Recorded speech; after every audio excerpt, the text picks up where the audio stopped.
Hello, all. Welcome to Optimizing Opportunities, Financial Planning, Series 7. My name is Reverend Patricia Sapo. In Series 6, we looked at investments. We looked at the differences between savings and investments. And we said the objective, the time, the risk, and the return. We also looked at types of investments. We looked at liquid investments, non-liquid investments. We also looked at having your own business as much as possible, monetizing any gifts that you have or commercializing any gifts you have. Today in Series 7, we are just going to look at a few guidelines to savings and investment, some of the things you need to take into consideration when you are saving. And like I said, the journey of wealth creation begins with an attitude of saving. And once you save money, that is when you can build the money and then invest it in savings. So the journey begins with savings. Remember the old adage, little drops of water makes a mighty ocean. So you make savings a habit. And once the amount is matures or builds up, then you move it into an investment account. It is also very necessary for you to have a financial goal. You need to have a financial goal as to how much you want to have, how much you want to save, how much you want to invest in a year, how you will also want to live your life now and the future. Once you have the financial goal, you put in an investment plan. What do I do to achieve or to attain that goal? Like I said, when you save money, I have seen people that have a lot of monies in their savings account. It is not the best. Once you accumulate money in your savings account, look for a higher earning instrument and move the money there. That is when you begin to make money. That is when the money begins to work for you. You move it into an instrument that the interest is higher than the rate of inflation. Then you'll be making some money. So you monitor the monies also that you have put in that investment account, because the rate could be very volatile and they could fluctuate. So it is also very important that once your money moves to an investment account, you also begin to monitor that account. You monitor the interest rates on that or the return, and that will help you to make the right decision at the right time. It's also very good for you if you are working, also to ensure that your employer contributes to your social security. The return will come in very handy when you come on retirement. So if you are working and there's no contribution to your social security, I encourage you to get that regularized. If you are also a self-employed person, you are self-employed, it's also good to have a salary of your own and then also contribute to social security. The return or the benefits will come in very handy.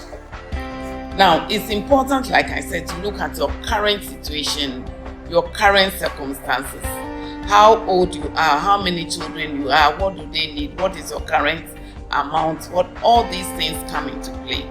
So you have all those things in mind, and whether you are risk averse or not. Now, one other area that I wish briefly to talk about is the fact that if you want to build a house, or you have a house and you are building a house, we do want to build a very huge house that when you are old, all your children will leave you and then you alone will be in that huge house where you probably may not want to rent or live with anybody. Or you'd rather have a much smaller house and then use the rest of the money to build another house that will generate income for you. So you would also want to have that in mind. Also, when you are building, it's also important. I have come across a lot of people that have very beautiful houses in very bad locations. And so you would also want to look at the location when you are building or you are buying a house, especially for investment purposes, because the rental income will be dependent on the location of the property. So please have that in mind. When it becomes necessary to take a loan, I'll encourage you to take a loan for a mortgage if it becomes necessary. But just plan so that you pay very regularly and then also pay on time. It will really help you. Like I said, you could also arrange for a private pension. A private pension. That would be an additional pension to what you have. And when you come on retirement, that will be very beneficial to you.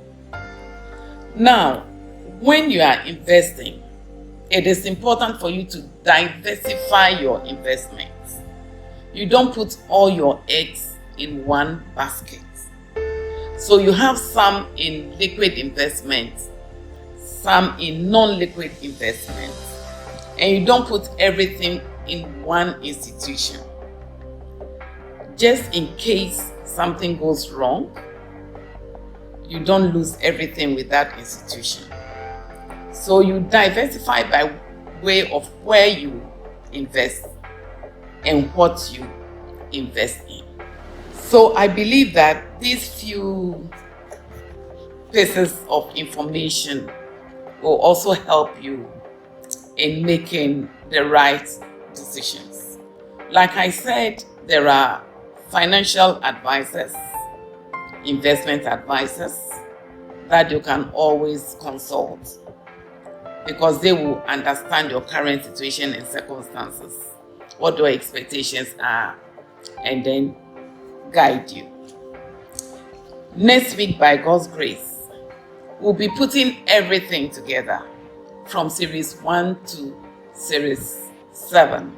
We will put everything together and sum it all up. I encourage you to subscribe to my channel and also to send me emails with any question, and I'll be more than willing to respond. Remember, God has given you the power to be. Take advantage of the situation now.